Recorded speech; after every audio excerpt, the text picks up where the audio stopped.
Well, congratulations, ladies and gentlemen. You have made it to Hump Day. You have made it to Wednesday, halfway through the work week. Lord, I know y'all are tired. Lord, I know y'all want out. But hang on, children. We are almost there. We almost made it to the weekend. And you are getting there with the help of a friend, of a fine fellow in a fedora, in a bow and a chapeau, and a common man with common sense. My name is Brian Trippett. I am the Front Porch Conservative. Welcome to Chattin on the Porch, a nice little live stream where we all get together, hang out, and talk about what's going on in the news.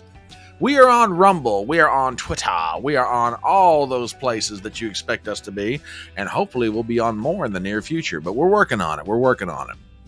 We get together Monday through Thursday, 7:30 p.m. Eastern Standard Time to talk about the news, try and figure out what the heck is going on in the world, and what it all really means, if anything at all. Again, my name is Brian Trippett. I am the Front Porch Conservative.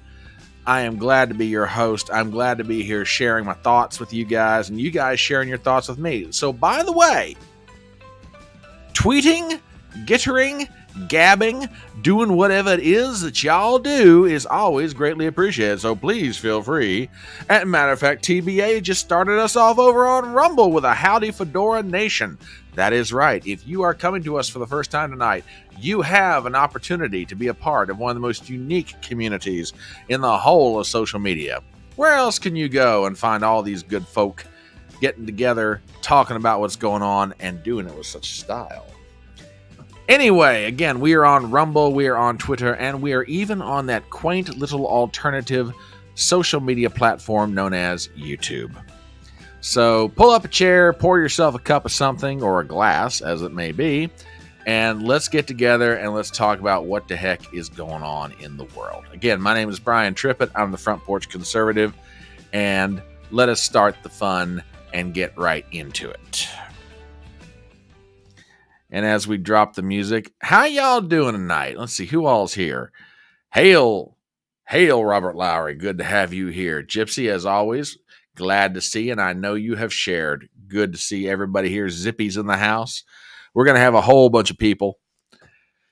Yes, I am doing my dead level best, TBA, to bring back the fedora as a fashion accessory. I truly am. I love these. I love this style of hat, and I get it. These days are not necessarily in fashion, but you know what? I think it can make a comeback. I really do. We're glad to have all you guys here, and boy, as always, there is news everywhere. Like I said last night, a lot of days I feel like a man trying to drink water out of a fire hydrant, and no different tonight. All kinds of things to be talking about. Some of it's a little leftover from last night, and we'll get into that. But before we do, there are a couple of breaking items that have cut loose in the past few hours since we've come on the air. The one is the most recent, and we'll start with that one first.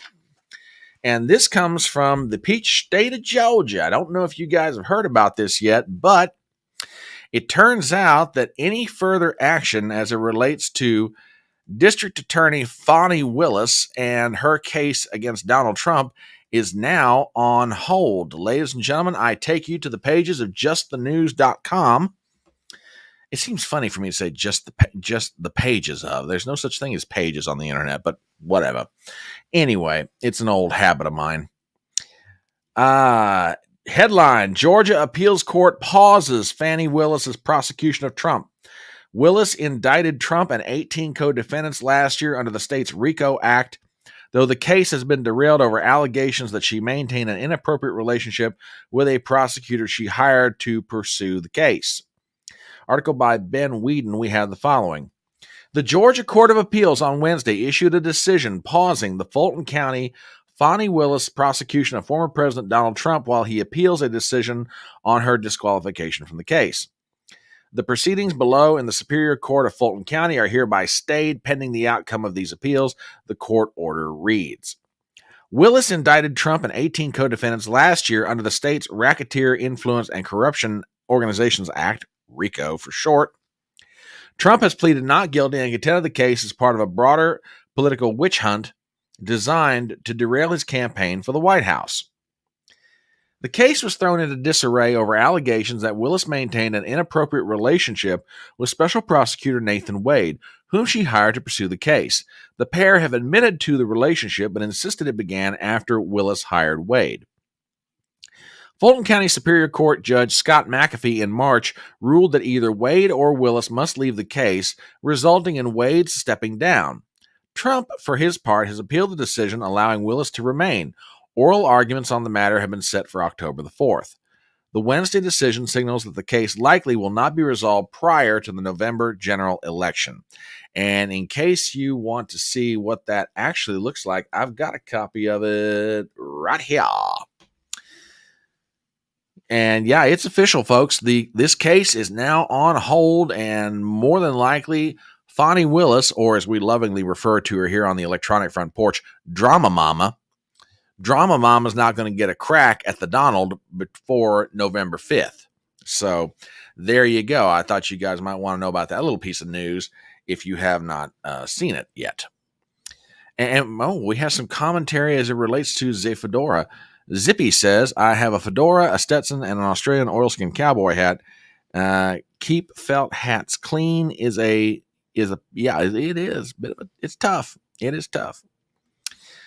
The insane platform censor just cannot let advertisers choose who they support.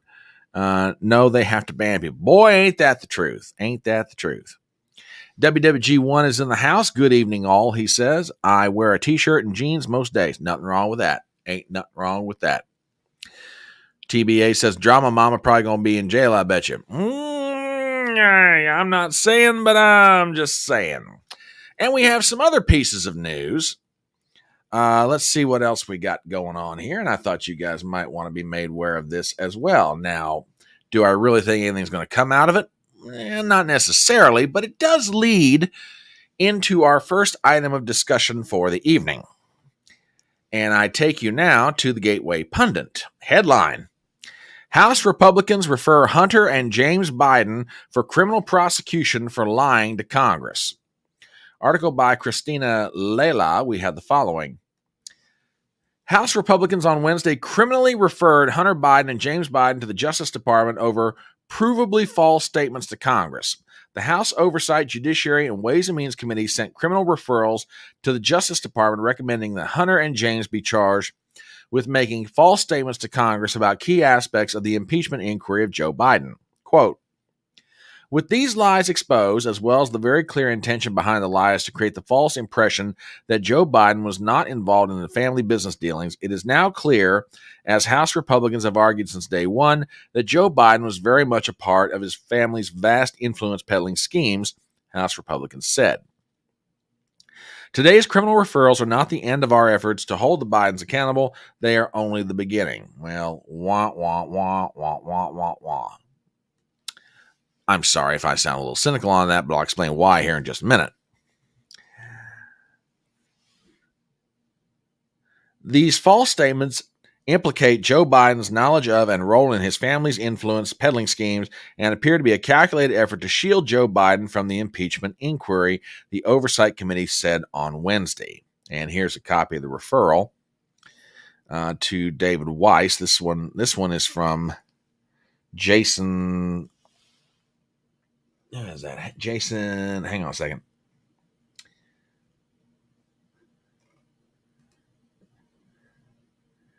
Jason Smith, the chair of the House Ways and Means Committee. Sorry about that, folks. Just had to get a better feel for who we were talking about here. And then they go on with various tweets to show the lies that have been told on behalf of the Biden crime family, or at least the name that's everyone's given to them. So you got that going on. Now, you heard me a moment ago very cynically saying, wah, wah, wah, wah, wah, wah, wah, wah, wah, wah. And if you are old enough to know what that is the sound of the teacher from the Peanuts cartoon animated series. Because that's to me what this is about. It's like noise. It's just noise. The Justice Department is not going to do a thing to James or to Hunter between now and Election Day, and I don't even know they're going to do anything with him so long as Merrick Garland's there. That said, however, there is an enormous problem brewing for Joe Biden not related to anything going on in Congress, but related to what's going on in a courthouse in Wilmington, Delaware. So hang on one second. Let me take a sip and I'll explain what's going on. TBA over on Rumble says the Georgia Trump trial, gone. Florida Trump case tabled indefinitely until the judge determines if Jack Boot is legally able to bring charges against Trump. Michigan AG Nestle's case against 16 alternate jurors for the two is falls apart beyond repair. Congress referring Hunter and James to the DOJ. 4 wins today. DOJ will never prosecute any Biden. I agree with that. But that said, there is an enormous, and I do mean enormous, problem brewing for the Bidens because of this trial up in Wilmington. Which I'll explain what I'm getting at in a minute. But before I do, I want to go back and finish up something from last night, and I promised you guys I would do it. There was an article tweeted at me related to Senator Chuck Schumer. Now, I give Chucky Boy a lot of credit. He's let me rephrase this. He can be a very cagey operator politically. And I say he can be because it's really dependent upon one thing. Can Chuck Schumer keep his mouth shut? Now, I know that doesn't make a lot of sense in one respect because if you're a politician, you kind of have to talk. The problem with Chuck is he lets his enthusiasm get the better of him.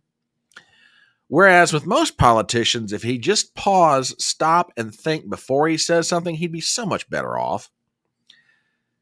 When he's not talking, however, and he's just working behind the scenes, Chuck Schumer is very effective. Now, you may not agree with his politics, and that's fine.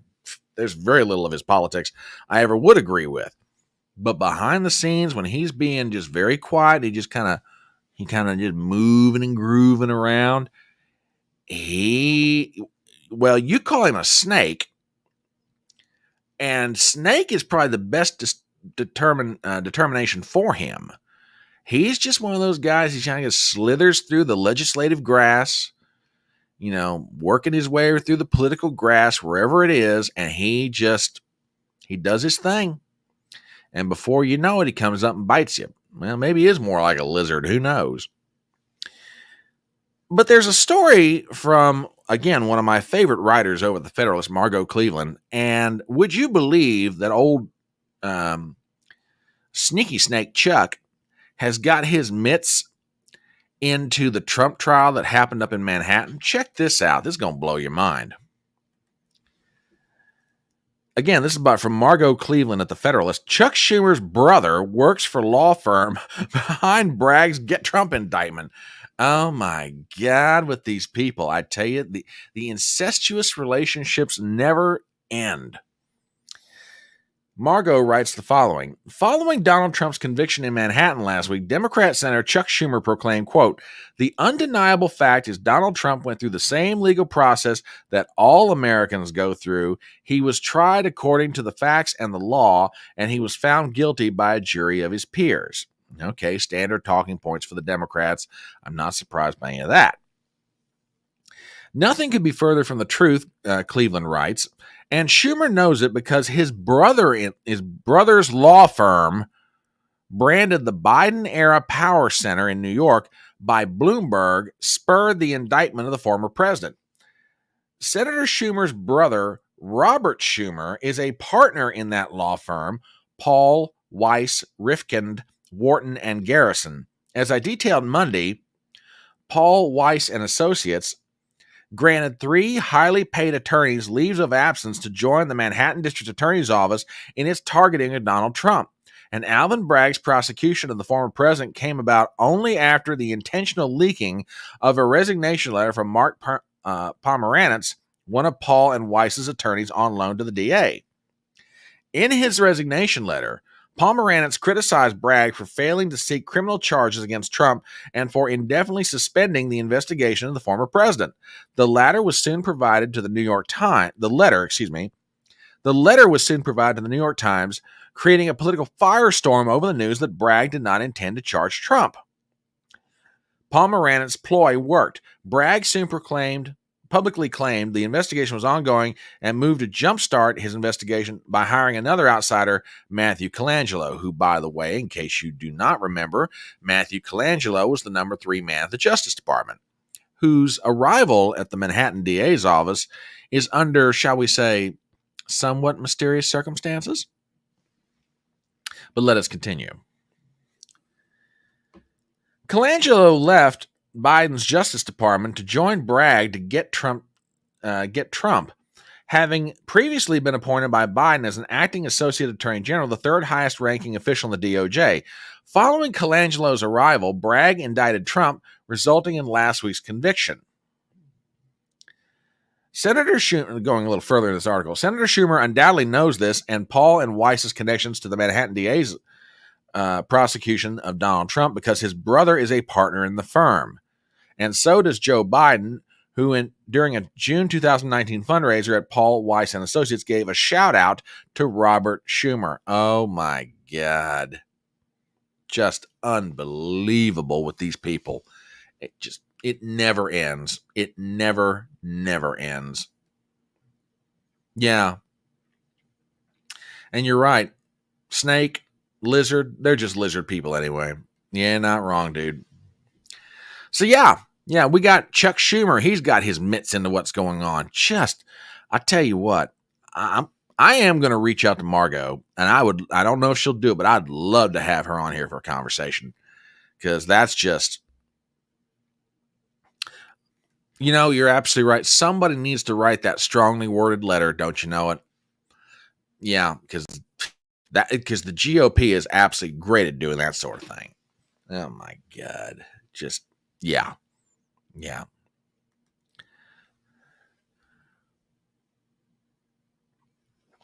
TBA says Colangelo, three others, Schumer's brother, friends from the office, all out to get Trump, and this doesn't look coincidence. Yeah, exactly.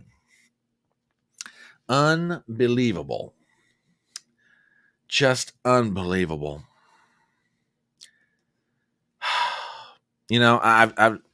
I hope and pray that there is something that comes out of all this in the near future. It won't stop it from happening again, but I hope we put some laws and regulations in place that prevent what's being done to the law in this country from going any further. Or what Megyn Kelly's suggesting, give the Democrats a taste of their own medicine, give them so much of it they never want to do this stuff again. That they never want to use the law, or maybe to better say, they don't want to weaponize the law against their political opponent, because this has got to stop. For so many different reasons, this has got to stop. Okay. Let us get into one of our main topics for the evening. And I had mentioned a moment ago that Joe Biden has an enormous problem brewing up in Wilmington, Delaware. And according to reports, it is really getting to Joe Biden. And I'm not trying to be dramatic about this. And I wish now that I'd had some of the articles pulled up, I just didn't have a chance to do it. But I've read reports and seen various things. This trial is getting to Joe Biden. He's distracted. He can't focus. It's working on him. Now, a lot of people will hear me say that, and they'll say, well, of course it is. His only living son is on trial and could wind up going to jail. Yeah, I'm not totally convinced that that's it. And the reason that I say that is, I think Joe, in those moments of lucidity that he occasionally has, Joe is realizing that there is a potential to come out of this trial that is going to haunt him all the way to November and beyond. Now, if you're wondering what I'm talking about, I've got to go back in time with you guys, and I need to show you some clips, because I think you're going to begin to understand what I'm talking about with this problem that Joe's got. The laptop from hell, as it became to be known thanks to former President Donald Trump. Remember, I want to walk through want to walk through the history on this thing. Hunter takes it to a computer repair shop in Wilmington, Delaware. He drops it off, doesn't come back to pick it up. The owner of the shop makes repeated attempts to reach Hunter Biden and say, hey, I've still got your laptop here. You need to come by and pick it up. Hunter Biden never responds. He leaves it. He abandons it. According to reports, the owner of the shop, started knowing who this was, apparently started looking at some of the contents on the laptop, and he's like, oh, crap. He contacts the FBI.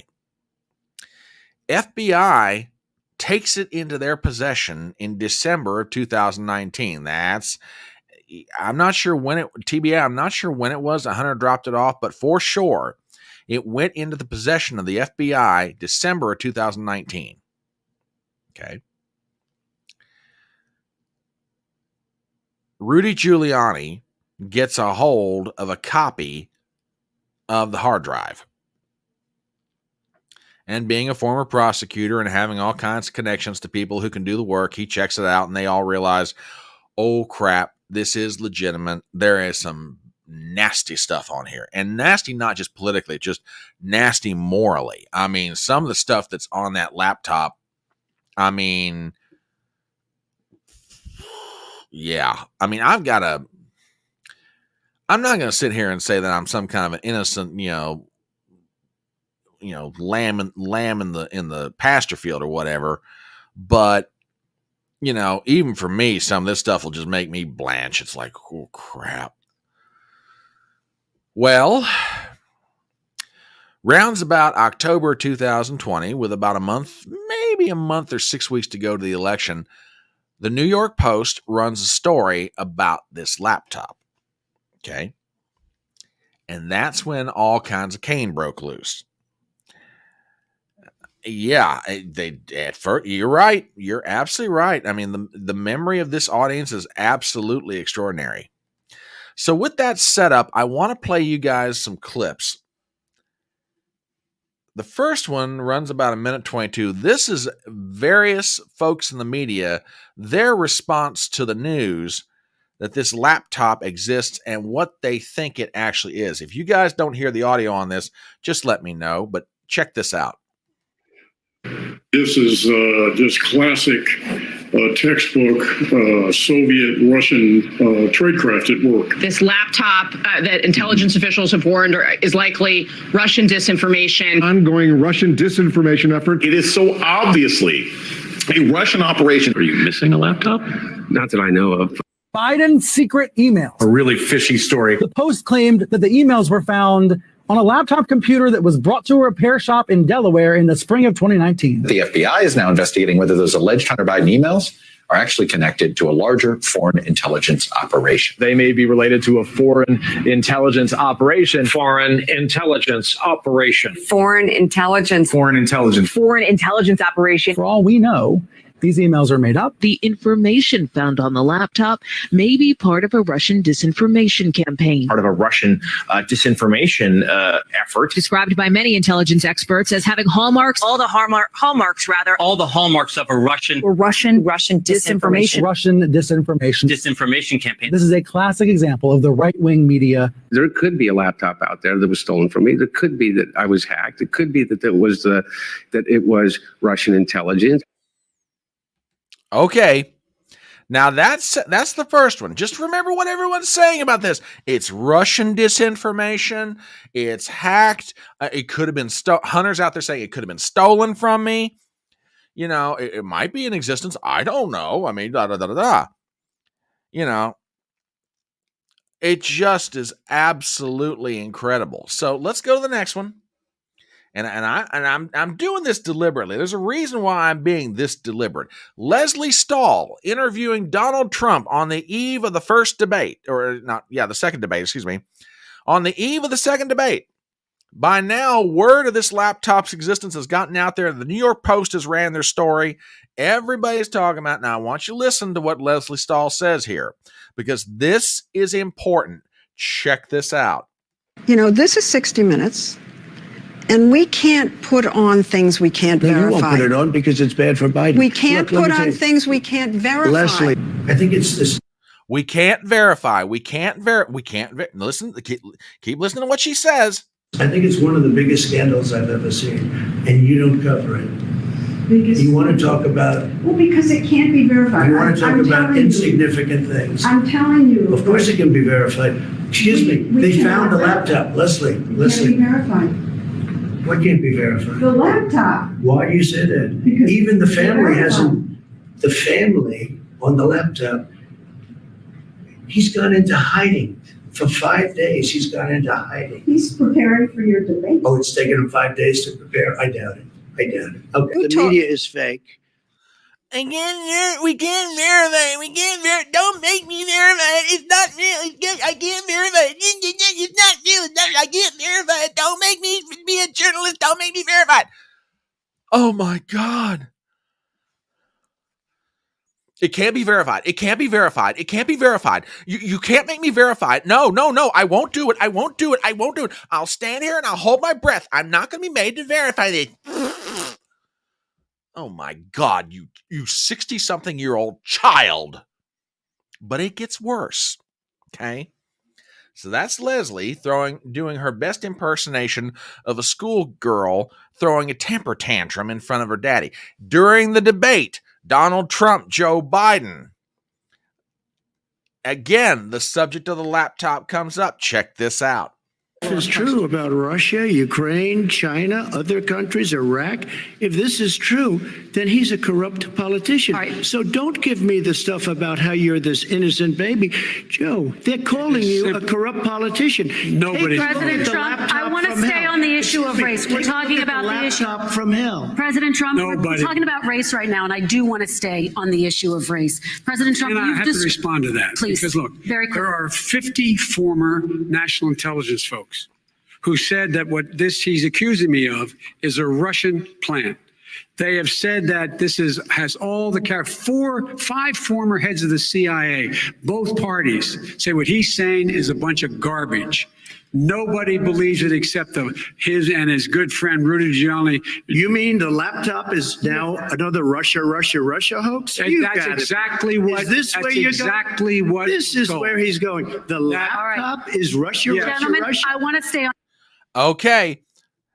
Hey, we had. Oh wait, I forgot. This is the night they jacked him up with something. There's 51 former intelligence officials out there. 5 of them are former CIA directors. They've all said this has got the classic hallmarks of Russian disinformation. This is garbage. I'm not going to take this. One more clip. Jen Psaki, after Biden was inaugurated, is holding a very early press conference in the White House. She's asked a question by Peter Doocy about this laptop. I want you to hear this. Here we go. The president has said, and you have tweeted, that allegations of wrongdoing based on files pulled from Hunter Biden's laptop are Russian disinformation. There is a new book by a Politico reporter that finds some of the files on there are genuine. Is the White House still going with Russian disinformation? I think it's broadly known and widely known, Peter, that there was a broad range of Russian disinformation back in 2020. Okay. And ever since then, it's Russian disinformation. The laptop's not real. It's fake. They've done things to it. None of the stuff on there is real. Yada, yada, yada. I take you to the Washington Times, and this is from yesterday, and then there's another story that follows this up. This is important, okay? Do me a favor and check this out with me. Headline: FBI agent confirms authenticity of Hunter Biden's laptop. FBI agent confirms authenticity of the laptop. Let's read a little bit more of this because this gets real interesting. Article by Jeff Murdoch. We've got the following. Now, I'll pop this up here, make it a little easier for people to read. Hunter Biden's controversial laptop took center stage in his federal firearms trial Tuesday as one of the witnesses, FBI agent Erica Jensen, confirmed its authenticity. Quote, "This is the laptop that was recovered from the computer store," she said, referring to the laptop that Hunter Biden left at the Mac shop in Wilmington, Delaware in 2019. That was later shared with Robert Costello, an attorney for Trump ally Rudy Giuliani. When asked how she was able to confirm the authenticity, Ms. Jensen said the serial number on the back of the laptop matches the serial number provided in Apple Inc.'s response to a subpoena for records. Prosecutors highlighted text messages stored on the laptop area in which Hunter Biden wrote about being addicted to drugs or trying to purchase drugs. He is accused of lying on a gun application by saying he was not a drug addict when he purchased a revolver in October 2018, and his defense lawyers have suggested he might have been in denial about his addiction. Okay. One more article, and this is from the pages of Breitbart. Now, have I got it here? Please tell me I've got this. Oh, wait a minute. I got to find this real fast. Hang on, folks. This I got to show you because this sets up beautifully that Breitbart article. Apologies. I thought I already had this pulled up. Give me 1 second here. Gots to find this because this is just too good. And given who it is, makes it even funnier. That's the best part about it. Because this person's just a glorious idiot. Hang on. Sorry about this, folks.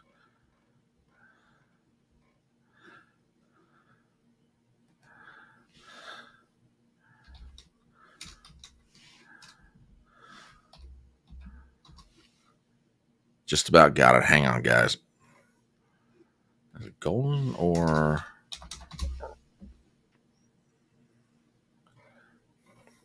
Okay, just about there. Okay, I'm not going to be able to find it as fast as I thought I did. Sorry about that, folks. Okay, let me take you back in time to a hearing revolving around the Twitter files. And it was an exchange between Dan Goldman and Michael Schellenberger. Now, if you're not familiar with Michael Schellenberger, Schellenberger is an independent journalist who... Oh, wait a minute. I did find it. Hang on. Oh, this is great. Yeah. I got it. Sorry. I've got to show you. Showing you this does it so much more justice than it does me talking about it, because you've got to see it to appreciate the full effect. Okay. So the hearing's taking place regarding the Twitter files. I believe this was in front of the House Judiciary Committee. And Dan Goldman gets into an exchange with Michael Schellenberger. Okay. Now I want to play this because listen to what's said here. Check this out. You have no idea. You know hard drives can be manipulated. Are you suggesting the New York Post could participate in a conspiracy to construct the contents of the Hunter Biden laptop? No, sir. The problem is that hard drives can be manipulated by Rudy Giuliani or Russia. What's the evidence that happened? Well, there is actual evidence of it, but the point is it's not the evidence same for it. So you're engaged in a conspiracy. Now listen to what Goldman said. Hey, there's evidence that Rudy Giuliani or the Russians altered this laptop. There's absolute evidence of it. Yeah, we know it's out there. Yeah. TBA says, you need a producer. Boy, you ain't kidding. Doing my best as a one-man band here, but sometimes I fall apart. Now, remember what Goldman said, that the hard drive had been tampered with, right? There's evidence that Rudy Giuliani or the Russians or somebody tampered with it. We know that the contents of that thing can't be true. And Schellenberger's like, you mean to tell me that the New York Post engaged in messing around with the hard drive? Well, we know there's evidence of it. Yeah. Well, Mr. Goldman. Headline: FBI witness confirms in court no tampering occurred with Hunter Biden's laptop. Article by Wendell Hughesbow. We've got the following. No tampering occurred with Hunter Biden's laptop, witness Erica Jensen, an FBI agent, told Hunter's gun trial jury on Wednesday. The testimony debunks longstanding claims by Hunter's associates that the laptop data was subject to hacking and manipulation. Hunter's forensic expert named Denver Riggleman claimed during CNN's a CNN appearance in 2023 that the data was in the public sphere had no relation to the laptop. In other words, the president's son's defense team seemed to suggest that the laptop, or at least part of it, was not authentic. Quote, "No," Jensen replied when the prosecution asked on redirect if she had seen any evidence of tampering with the laptop data, according to court reporters. The data obtained from Hunter's iCloud account came from Apple via a search warrant. Hunter's attorney, Abby Lowell, tried to undermine the credibility of the laptop on cross-examination. Quote, "Did you find out if any of the files had been tampered with?" He asked Jensen. "I did not." On Tuesday, Jensen confirmed the authenticity of Hunter's infamous laptop. DOJ confirmed the laptop was Hunter's by determining he had left it at the computer store, and the contents matched what authorities obtained via a search warrant of Hunter's iCloud, as Breitbart reported in January. Okay. Now, I've read all this, I've played these clips, and I've set this up to get to this point. It can no longer be denied, A, that the laptop exists, or B, that it is not authentic. This laptop is authentic. FBI just went on the stand in a criminal trial and testified under oath, yep, this laptop belongs to Hunter Biden. We know this based on the serial number on the back of the laptop. We have corroborating evidence to prove that it belonged to Hunter Biden. And we also verified that the contents have not been altered. Here's the problem, at least from my perspective, and y'all chime in on this, okay? Joe Biden was able to get away with one of the biggest whoppers in 2020 that helped him get elected to the presidency. The laptop's not real. It's Russian disinformation. This is all garbage. And what aided and abetted Joe's ability to do it is that you had Twitter, Facebook, and other social media platforms who were suppressing news about the laptop from getting around to the voters. I mean, in previous campaigns, okay, in previous campaigns, if a story like that dropped with about 4 or 5 weeks to go, which that's about the time this story did drop, it would start marinating out in the public consciousness just before people go to the polls. Now, a lot of people had already voted prior to this story about the laptop getting out in October 2020. Okay.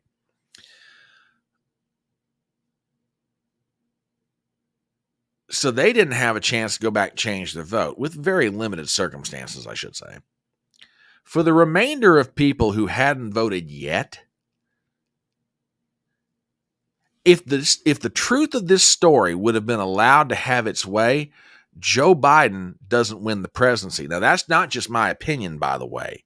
There have been studies that were done shortly after the 2020 election that said if people would have been allowed to know about the laptop story, 6 to 7% of the people who voted for Joe Biden have said, we never would have voted for him. Think about the margins in places like Arizona, Wisconsin, Georgia in 2020.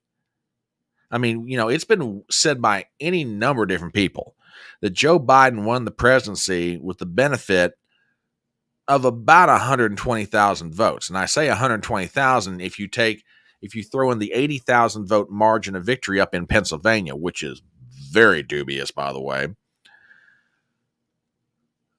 120,000 votes allowed Joe Biden to take the presidency. if that statistic is true, that 6 to 7% of Joe Biden voters never would have voted for Biden had they known about the laptop story, then odds are Joe Biden doesn't win the presidency. And for 4 years, Joe, Hunter, the members of his family, the Democrat Party, the press, everybody has just absolutely milked this thing for all it's worth. The laptop's not real. It's a fictitious story. If there is a laptop, it's obviously Russian disinformation. It's not real. The contents were altered. I mean, every kind of story to deny the reality of the existence of this laptop, and more importantly, its contents, has been done for 4 years. Now they can't deny it anymore. They can't deny it. It's real. And everything on there is verified to be unaltered. Here's the problem for Joe Biden. There is so much on there related to business meetings, related to business dealings, related to, emails back and forth between he and his dad, communications between he and his dad, communications between Hunter and his business partners, related to stuff his Uncle James. If it were effectively brought out, the contents of that laptop, and used in some degree or another in this campaign, Joe's got a problem, because he can't use the defense that it's not real anymore. Now, I'm not saying that Donald Trump ought to just base the remainder of his campaign for the next 5 months on, the laptop from hell. No. There's legitimate policy reasons and legitimate disagreements that Trump ought to focus on, contrasting what he wants to do against what Joe Biden has done for 4 years. I'm just saying that Joe's got a very big problem now. The stuff related to Burisma, the Chinese, all of that. I mean, everybody right now is focusing, and appropriately so, on the charge for which Hunter Biden is facing possible jail time, and that is he lied on a federal form about being a drug addict and he bought a firearm. Okay? Everybody's appropriately focusing on that. I'm not saying they shouldn't.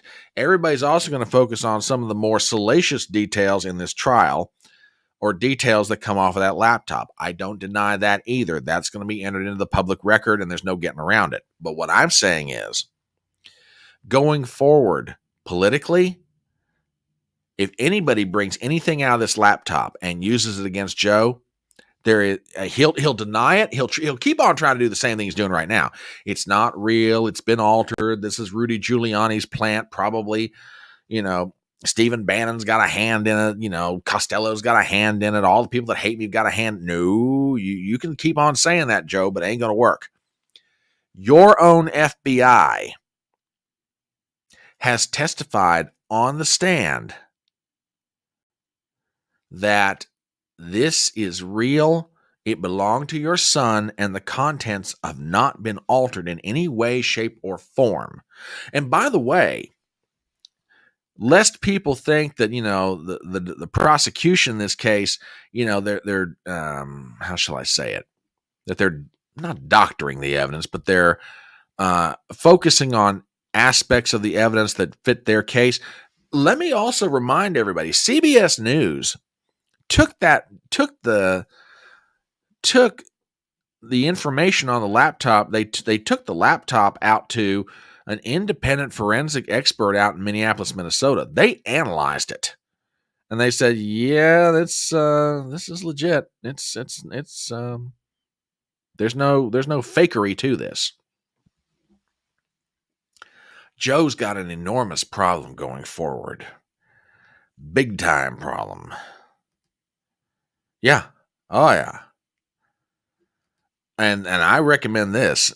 Check out Govera's interview with the fella from Marco Polo. Yeah. We'll get to that. We'll get to that here in a minute. And we'll get to that too. That's just, yeah, some of the details of this. Yeah. TBA says, didn't Joe say he had the best election fraud team working for him? He did say that. He kind of let the quiet part out loud. Yep. Yeah. Yeah. It's just, yeah, Joe's got a big problem going forward. But as far as some of what came out today in the trial, here's a headline to go back to something that Gypsy was referring to. This is from the New York Post. Headline: Hunter Biden used drugs every 20 minutes, became angry, short-tempered, on crack, his exes say. Article by Ryan King, Jack Morfitt, and Priscilla DeGregory. Hunter Biden's former wife told jurors in the First Sons federal gun trial on Wednesday that her ex-husband, quote, was not himself when he used crack cocaine, but was still able to function, while a former girlfriend described Biden's son as a regular-seeming addict who used the drug, quote, every 20 minutes. The testimony from Kathleen Buell and Zoe Caston undercut arguments from Hunter's side that he couldn't have been in the throes of a drug relapse when he bought a .38 caliber revolver on October 12, 2018, because he was acting too put together. Buell, who was married to the younger Biden from 93 to 2017, was on the witness stand for roughly 25 minutes, recalled the first time she realized Hunter would use the addictive street drug. Quote, I found a crack pipe on July 3rd, 2015, Buell said of the discovery in their Washington, D.C. residence in an ashtray on the side porch of our home. I went looking for my husband and asked him what it was, asked Buell, who wore dark glasses and a tan suit. He said it was a crack pipe. He acknowledged smoking crack. Buell said she believed Hunter had been doing drugs before that time, since the Biden scion had been kicked out of the Navy the year before after testing positive for cocaine. I was worried and I was scared. He was not himself. He was angry, short-tempered, acting in ways he hadn't when he was sober. And this is a picture of Zoe Caston, the former girlfriend. And that's Haley Biden. And this is the ex-wife. Buell, who shares 3 daughters with Hunter, said she started regularly checking the family car for drugs and drug paraphernalia so their children wouldn't find any evidence of their father's abuse or run afoul of the law if pulled over by police. She kept up the routine from 2015 through 2019, months after their divorce had been finalized, and said she found drugs in the vehicle more than once. Buell said that throughout Hunter's addiction, he was able to work and interact with friends and family. But there were times, she added, where she could tell he was high when others didn't notice, and she said he tried to hide his problem from family and friends. Buell also recalled that Hunter drank and used drugs at the same time. Keston, a Brooklyn native known for her social media handle Weed Slut 420, oh jeez, and who testified under the promise of immunity, explained that she met Hunter in December 2017 at a Manhattan gentleman's club where she worked part-time. While Keston and another woman put on a private dance for Hunter for 30 minutes, she recalled, the first son opened a sliding door to the private room and smoked crack through it. At the time, Keston noted, she was 24 and Hunter was 48. Hunter and Keston met up again in January 2018 at the Soho Grand Hotel in Manhattan, where they spent 5 days together and where, in her words, Hunter smoked crack every 20 minutes or so.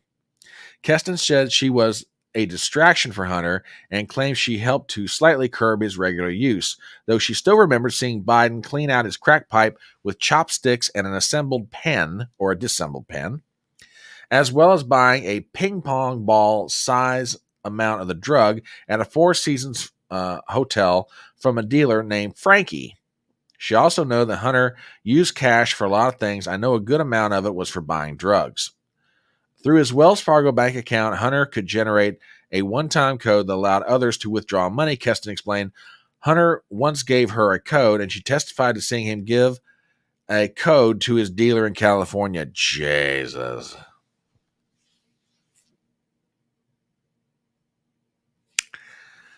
Just unbelievable.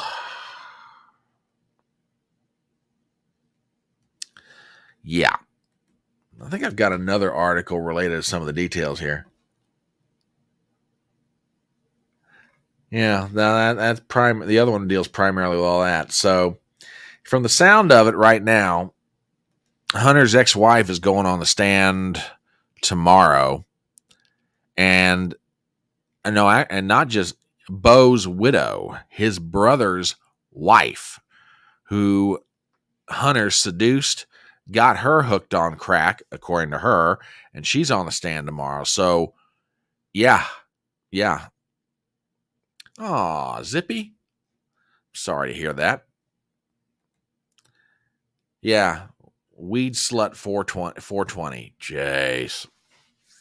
Unbelievable. Just unbelievable. So, yeah, we'll keep an eye on the trial. TBA says the whole Biden family is corrupt. And you know, that I'm glad you said that.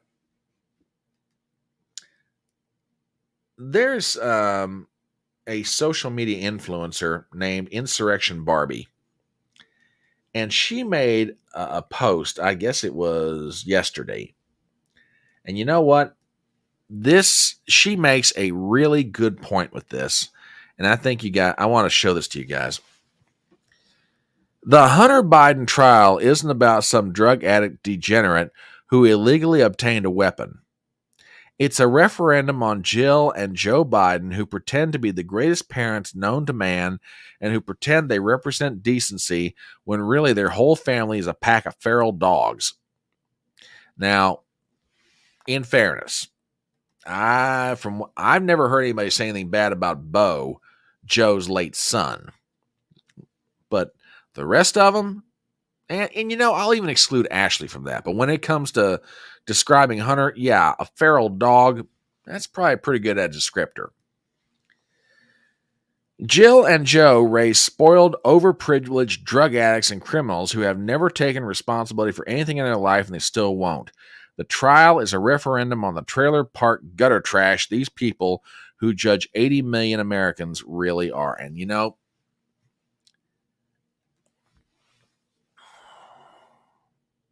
there's a lot of things related to this trial that you could talk about, and all of them would be perfectly legitimate conversation topics. But there's one of them that just kind of stands out to me. Now, let me say it. Let me put it like this. I've never been married. I don't have kids. I don't know what it's like as a father to watch your child go through the throes of addiction. Okay. That said, however, you can't tell me that with Joe Biden's money and his access to people and influence and everything else, he couldn't do something more than what he did for Hunter. The first person I ever heard make the point that I'm about to repeat was Rich Barris. And the more I think about it over the years, the more I think he's right. What kind of father lets his son go out in public in the condition that he's in and do the things he did? You know? Am I saying that Joe Biden could have stopped it or what? I don't know. But I mean, you know, this social media influencer on Twitter makes a very valid point. You know, Jill and Joe try to pass themselves off as great parents, whatever. You know, I'm watching their kids and I'm not convinced. You know, a TBA says like father, like son. Dude, you got a valid point. You really do.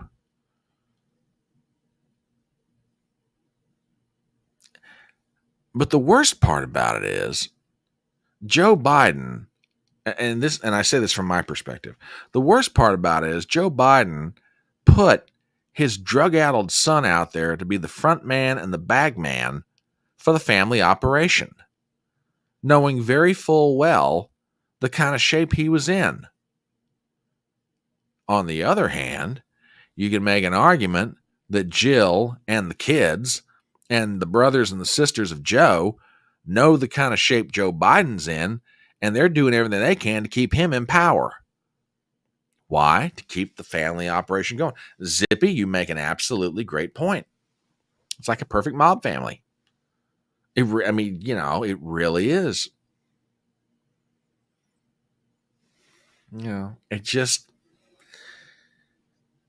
It just really just boggles the mind. It truly does.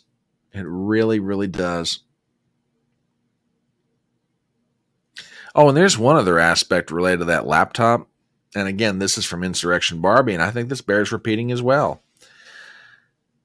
Hunter Biden's laptop is being used in his criminal trial. That means Hunter Biden's laptop is 100% real. That means the pictures on said laptop with underage naked girls are also real and a very serious crime that nobody's charging him with. Why? I thought nobody was above the law, and that's a great point.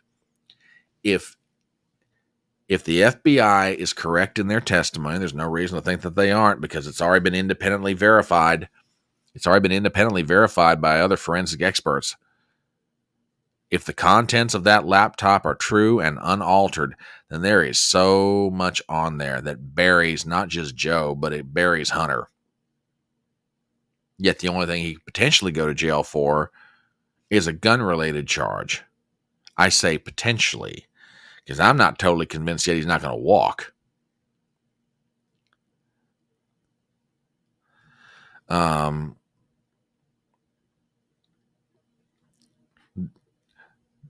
WWG1 says, Front Porch doesn't read my comments on air. That makes me a perfect moderator.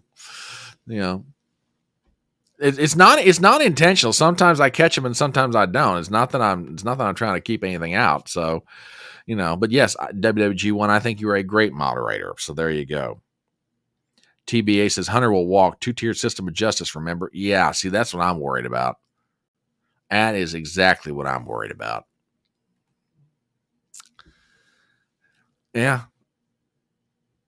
Oh, Joe Biden truly is. He is a disgusting pig. He really is. The politicians that get elected are a reflection of the American people. And I'm not saying he is a reflection of every American, but I'll tell you one thing. If it is true that politicians are a reflection of the people that they govern, man, we got some bad characters running around this country. We really do. We really do. Well, anyway, that's where we are currently at with the Hunter Biden trial. But there are some other things going on, and I'd like to bring them to y'all's attention. But before I do, let me do a real quick commercial here. My name is Brian Tripp, and I am the Front Porch Conservative. We are on Rumble. We are on Twitter. We are on YouTube. Thank you guys for all being here tonight. And it's great to have you here. We're going over some items in the news. If you haven't done it yet, please hit thumbs up on Rumble and on YouTube. If you're not a subscriber to the channel, please subscribe. I'd love to have your support. And thank you for sharing out the links to both platforms. We've got a great little crowd here tonight. Let's get into some other stuff. And before we get started with this, I'm going to go ahead and drop this in chat, both on the YouTube and on the Rumble side. I don't know if you've seen this yet, but Joe Biden, and it may already be out on the stands for those of you who read physical media, Joe Biden has done an interview with Time Magazine, okay? And please feel free to take a look at this. It's a very interesting interview, and it's interesting for a lot of different reasons, not just because the President of the United States is being interviewed, but it's interesting because of what is said and how he says it. Now, I'm not going to sit here and read the whole thing because it's a fairly lengthy read, but there are parts of it that ought to be addressed. TBA asked, was he even coherent? Oh, he was coherent, I guess. Yeah. But we'll take a look at it real quick. So I've got part of it pulled up in a Word document. Let me get this up here real quick. And I think you're going to find some of this interesting. The parts in red are the questions. The parts in black are his answer. Thank you, Mr. President. We appreciate your time. Busy moment. I'll dive right in. You're traveling next week to Normandy for the 80th anniversary of D-Day, which is today, by the way, to commemorate a turning point in America's leadership in the free world. But the anniversary comes at a time when the U.S. is under your leadership has been unable to deter crises. First in Afghanistan, then Ukraine, then Israel, and now mounting tensions in the Far East. Is America still able to play the role of world power that it played in World War II and in the Cold War? Biden. Yes, we're planning even more.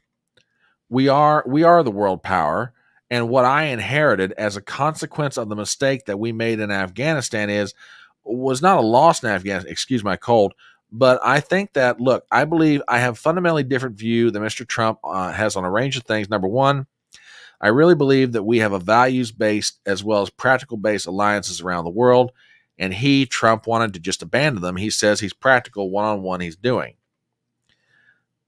I have a question for everybody. What the heck is a values-based alliance? You know? What's a values-based alliance? I have no idea what that is. A practical-based alliance. What the heck? What's that? Someone explain that to me? Anyway, let's get back to some of this. Biden saying, well, talking about Trump, he didn't get much done. And so we ended up in a situation where when I got sworn in, we were in a position where we didn't have, for example, there's a quote from, he is all over the place.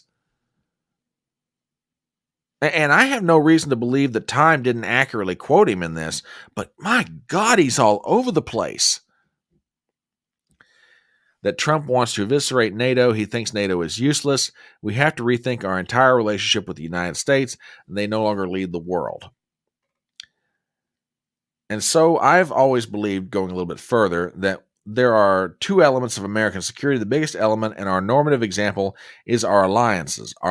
We have, compared to the rest of the world, we have put together the strongest alliance in the history of the world, number one. Number two, we're in a situation where we are able to move in a way that recognizes how much the world has changed and still lead the world. It's our security.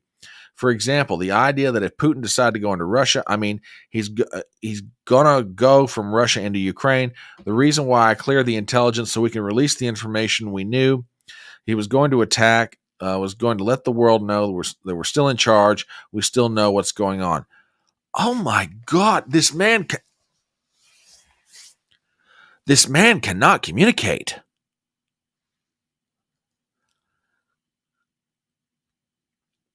WWG1 says Biden is obviously multitasking in one interview. His brain's multitasking. I don't know what the hell he's doing. TBA says values-based alliance. U.S. forces countries around the world to use the U.S. dollar by force if necessary. Good point. And thank you for the Rumble rant. The executive class, it's like the nobles of old. The essence of the people boiled down to pure humanity. Humanity freed from the limitations of common life. Humans are strange. Yeah. Just crazy. His brain's all over the place, number one. And number two, he cannot articulate coherent thought. I'm sorry. But let's go to the next question. So the reporters from Time magazine ask him, so understanding Putin's aims, the world, the West, the United States, and you find yourself facing a difficult situation in Ukraine. The war is stalled. Every day, an average of 42 Ukrainian civilians are killed or wounded. Is Russia's proposal to end the war in Ukraine the best that Ukraine can hope for at this point? Now listen to this. This is Biden's answer. No, it's not. And by the way, I don't know why you skip over all the stuff that's happened in the meantime. The Russian military has been decimated. You don't write about that. It's been freaking decimated, number one. Number two, NATO is considerably stronger than it was when I took office. I put it together. Not only did I reestablish the fact that it was the strongest alliance in the history of the world, I was able to expand it. Well, I was in one of the G7 meetings in Europe When I got back, I called the president of Finland because when I had met earlier in the year with Putin, he said he wanted to see Finlandization of NATO. I told him he's not going to get Finlandization, the nationization of Finland. Again, what is this guy talking about? This interview is awful, just plain awful. The man cannot talk. What kind of nitwittery is this? Oh my God. All right, let's continue. And guess what? I did it. Now we're the strongest nation. We're the strongest alliance in all of America, all of history. In the meantime, what we keep skipping over is what the consequences of the success of Russia and Ukraine would be. That's why I brought this along. You probably haven't read it. Most people haven't read it. He says this is a reestablishing of the Soviet Union. He's talking about a speech that Putin gave around the time of the conflict in the Donbass. This is Putin speaking to the Russian people. That's what it's all about. It wasn't about taking back part of it. He wanted to go back to the days when there was NATO and there was the other outfit that Poland, everybody else belonged to. Talking about the Warsaw Pact. So that's what it's all about. And in the meantime, what happened was we were able to, and by the way, we spent a lot of money in Ukraine, but Europe has spent more money than the United States has collectively. Europe has spent money taking on Russia. Sweet Lord, this man cannot talk. He is incoherent. God. That's why, in part, I dropped the link to this interview. I mean, guys, read this on your own time. Take a look at it. He cannot talk. This is terrible. I mean, look, lay aside my policy disagreements with this guy, okay? And God knows I've got a ton of them. But the man can't talk. I mean, there are ideas there, but the articulation's atrocious. Can you imagine what leaders around the world who had this translated to their language, they're sitting here going, what the hell is he saying? Oh my gosh. Tennessee, good to have you here. Good to have you. Oh, this is nuts. Look, I am not trying to pick on an 81-year-old man here. I'm not. But it's just, yeah, exactly. I mean, look, I like to think that I'm a fairly patient reader of the English language, regardless of who's written something or who's speaking. But this is awful. This is just absolutely awful. Yeah, and that's a great point, Robert. I'm genuinely surprised Time didn't clean this up a little bit in some way, shape, or form. You know what I'm saying? Make him look better than what it is. I mean, if they're quoting him accurately here, and I have no reason to think they're not, by the way, but if they're quoting him accurately, then when these two reporters left the Oval Office, they had to both look at each other and go, sweet, we is in deep doo-doo here. Oh my God. Yeah, just awful. TBA says, this was the cleaned up version. Dude, you might be right. You might be absolutely right. Anyway, let's go on with some of this. The reporters from Time asked the question, so what is the end game in Russia? What does peace look like there? Biden. Peace looks like making sure Russia never occupies Ukraine. That's what peace looks like. And it doesn't mean NATO. They are part of NATO. What? Wait a minute. It doesn't mean NATO. They are part of NATO. It means we have a relationship with them like we do with other countries where we supply weapons so they can defend themselves in the future. But it is not, if you notice, I was the one wait a minute. I was the one when, and you guys didn't report it at time, the one that I was saying that I am not prepared to support NATOization of Ukraine. Sweet God, this man is just, it should not, it is not. I spent a month in Ukraine when I was a senator and vice president. there was a significant corruption. There was a circumstance that was really difficult. And so the point is, though, that if we ever let Ukraine go down, mark my words, you'll see Poland go. You'll see all those nations along the actual border of Russia, from the Balkans and Belarus. All those, they're going to make their own accommodation. Same old thing, domino theory. Just, man, it's god awful. Okay, so Biden gets into the subject of inflation. Now, if you think your head hurts listening to him try and talk about Ukraine and Russia, get ready, because you might need some duct tape around your head, to borrow a line from Glenn Beck, because your head just might explode when you hear the rest of this. So the question from the reporters at Time, they're talking about China and what's going on with Taiwan and everything else, and that leads into the following. The competition in the Pacific Rim is broader than hard power, and you've expanded Donald Trump's trade war with China, Mr. President, which you once criticized. Biden, no, I haven't. Go ahead.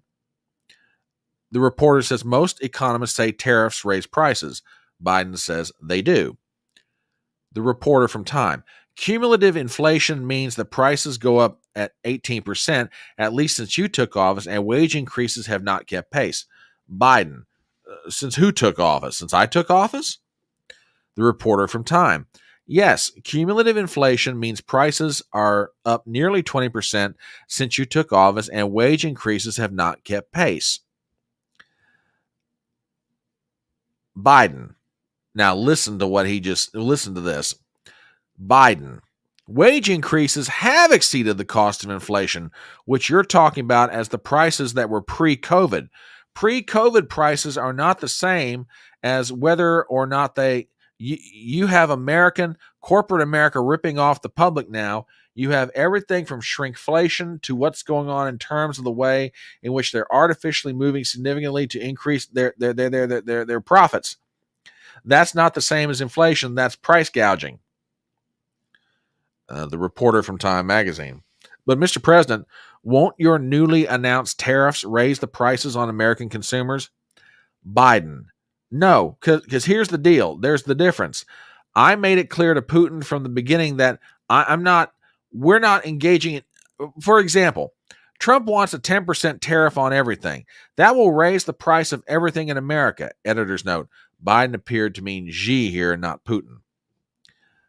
What I'm talking about, I said, we're going to play by the same rules. You tell me if an American corporation wants to invest in China, it has something to give 50% ownership, 51% ownership to a Chinese operator. And that's going on from there. And I said, so you're going to do that to us? Unintelligible mumbling. We're going to do the same thing if you want to invest here. We're not putting a tariff on. We're just saying if you want to do that, well, we're going to do that.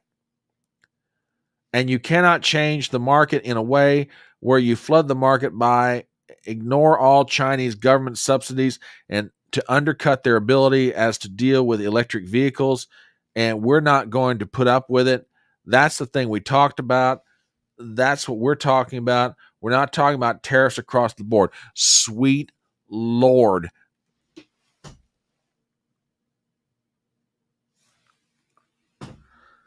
I am, folks, if you don't believe what I'm reading, if you think, oh, Front Porch is just doing this for dramatic, no, go hit the link at some point tonight and read this for yourself. Ladies and gentlemen, TBA says about incoherent, completely unintelligible. The man cannot communicate.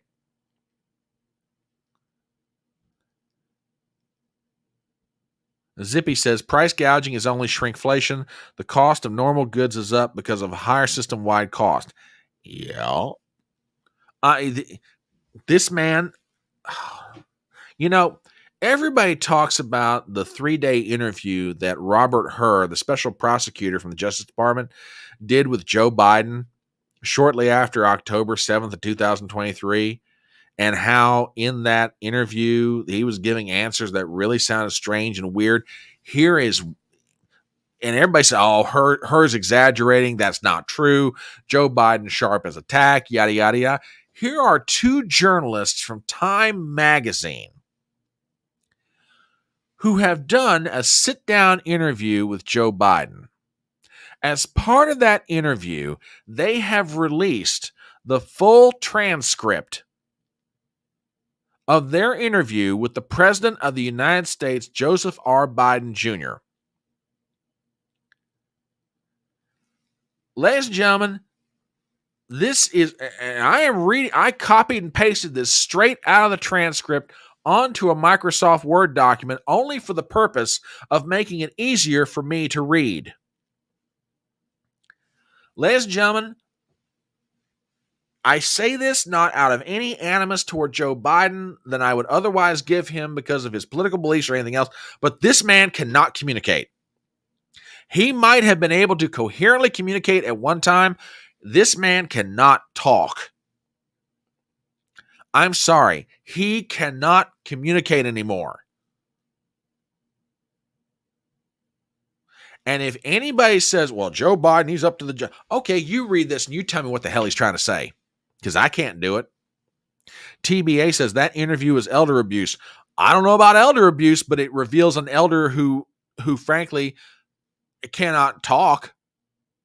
And this is the man who's supposed to be the leader of the free world. This is the man who's supposed to rally our allies around the world to causes that we think are important. This man cannot articulate what kind of oatmeal he wants to eat, let alone do anything else on the world stage.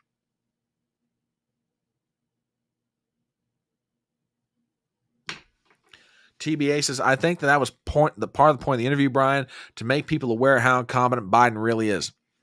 Look, I don't know what the guys from Time Magazine were thinking. I'd love to have been a fly on the wall after they left the White House, because the conversations in the car going back to the office, I'd have given a lot to hear that.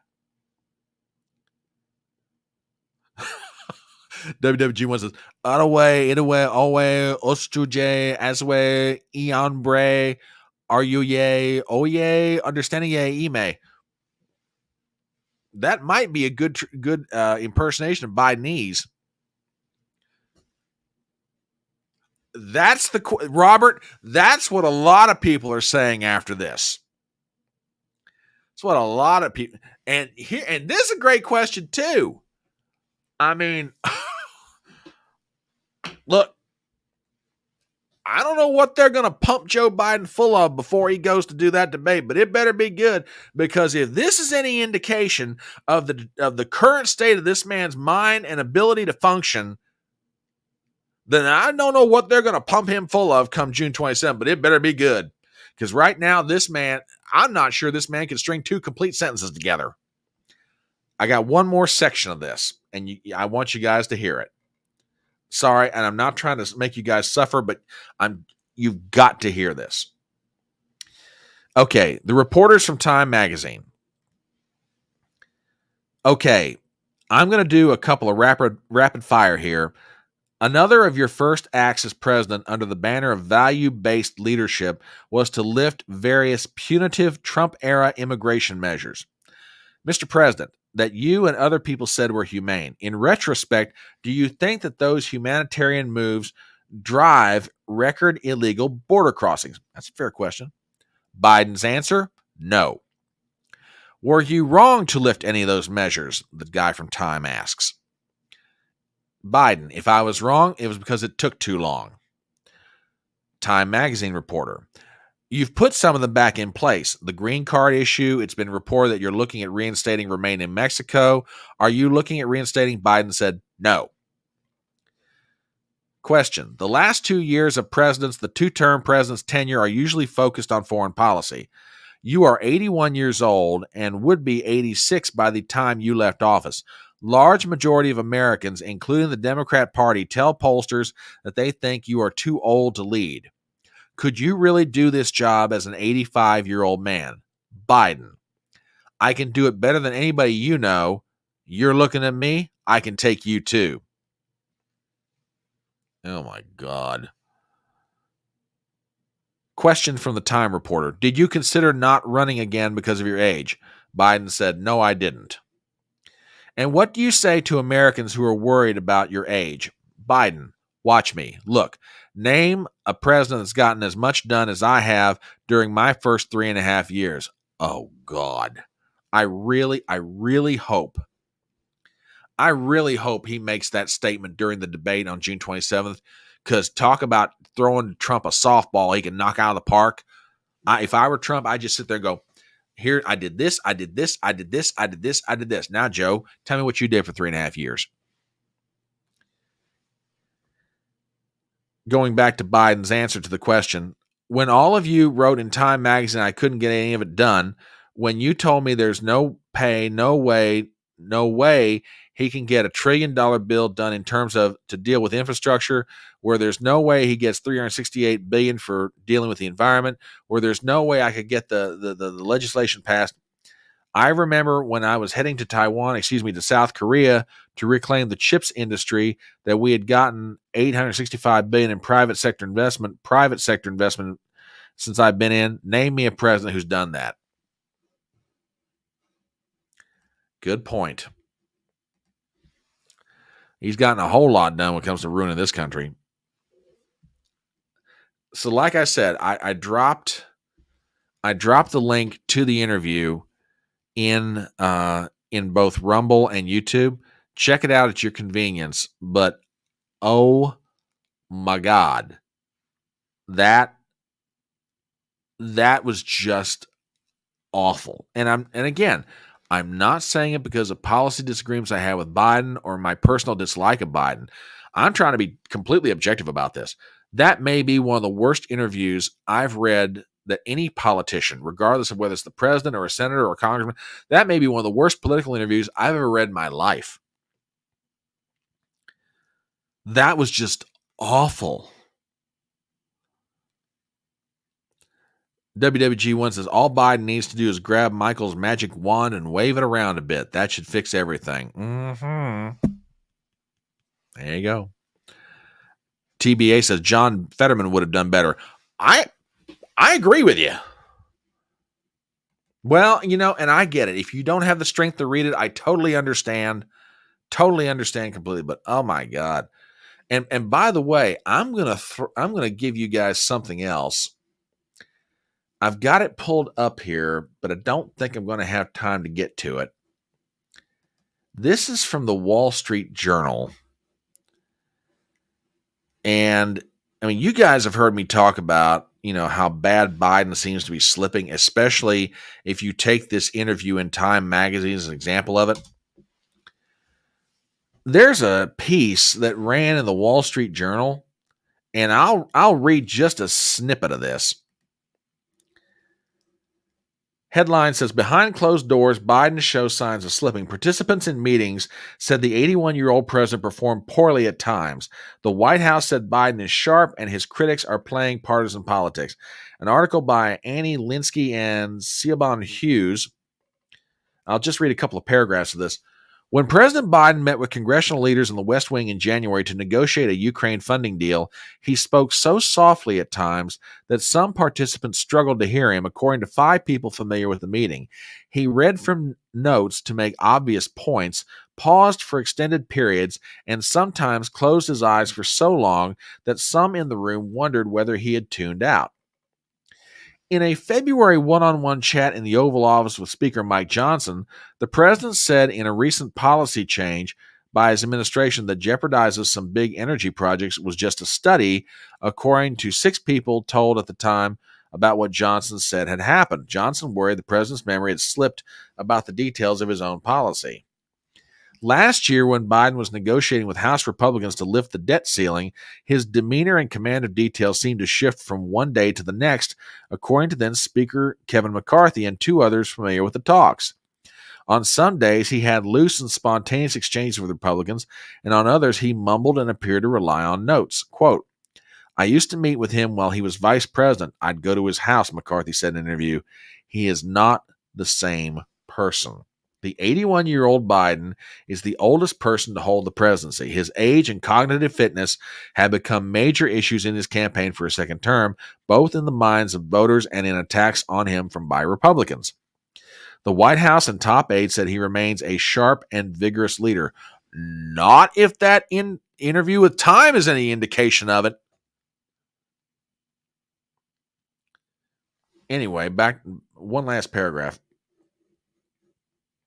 For much of his career, Biden enjoyed a reputation on Capitol Hill for being a master negotiator of legislative deals, known for his detailed knowledge of issues and insights into the other side's motivations and needs, and for hitting in his stride when the pressure was on. Over the past year, though, with Republicans in control of the House, his reputation has diminished. I mean, folks, you know me. I will share information with you. Y'all make up your mind, determine what you guys think on your own. But I'm telling you what, and I say this and trying to be a fair commentator. Okay, that interview with Time Magazine, when it gets out, when it really starts to circulate, I'm telling you right now, this whole thing about Biden's cognitive ability, his ability to speak, his ability to articulate,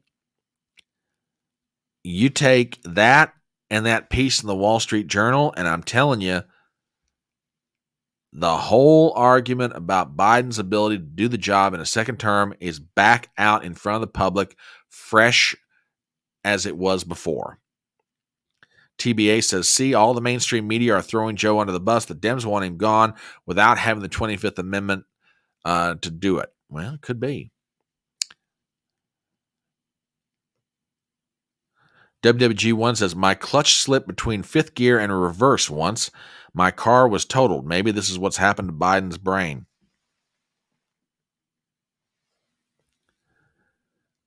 Could be. Could be.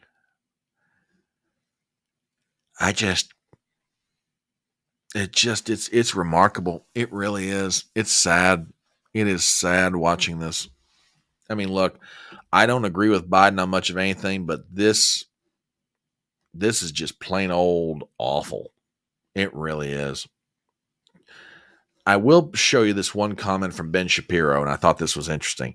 This transcript is alarming for two reasons. The president is an absolutely incompetent fabulist who has set the world on fire, and number two, he is not sentient. There is a reason Time won't release the tape of this interview. He's falling apart. Hell, I don't think they even need to release the tape. I mean, you know, I mean, Shapiro may be right. I mean, the tape may make it even worse if you hear what he's saying. But if you just read the way he's talking, I mean, this is awful. This is just awful. And again, I'm not saying it trying to be unkind to the man. Believe me, I got a lot of reasons not to like the guy. But this is just awful. WWG1 says, not fabulous, flatulent, he shits his pants. You ain't wrong there. TBA says, with enough money, Time will release the tape. Maybe they will. But again, I don't even think you need to. If fair-minded individuals, I don't care if you're Democrat, Republican, whatever you are, a fair-minded, open-minded individual, they read the transcript of that interview and they read the way that Biden talks without even hearing him, I am telling you, they're going to get scared to death, as well they should. As well they should. I've got a story, and I'm going to save this for tomorrow night. And it'll keep. Don't worry, guys. It'll keep. Because there's something going on over in Europe right now, and I'm sure you guys have been hearing about it, but I want to get into a discussion of this because this gets kind of serious. And it goes to part of what's in that Time interview. So we'll save it for tomorrow night, really, to get into it the proper way we need to, just to give it some conversation. Anyway, it's about 9:00, and I know you guys have a life and got to do some other stuff, so we probably ought to bring it to a close at this point. So I want to thank you guys for stopping in for the latest session of Chatting on the Porch and for all the comments and everybody being here. Tennessee, Gypsy, Robert, everybody, WWG1, TBA, you guys have been fabulous as always. Continue to spread the word. I thank you guys for being here. We'll be back tomorrow night, 7:30 Eastern. it's an absolute joy having you guys here. So spread the word. We'll be back 7:30 tomorrow night. And then on Saturday, we'll be here 10:30 Eastern. You guys have a great night. And as we wrap it up, as always, remember the words of that legendary philosopher, Tom T. Hall. It's faster horses, younger lovers, older whiskey, and more money. You guys have a great night. We'll see you Thursday.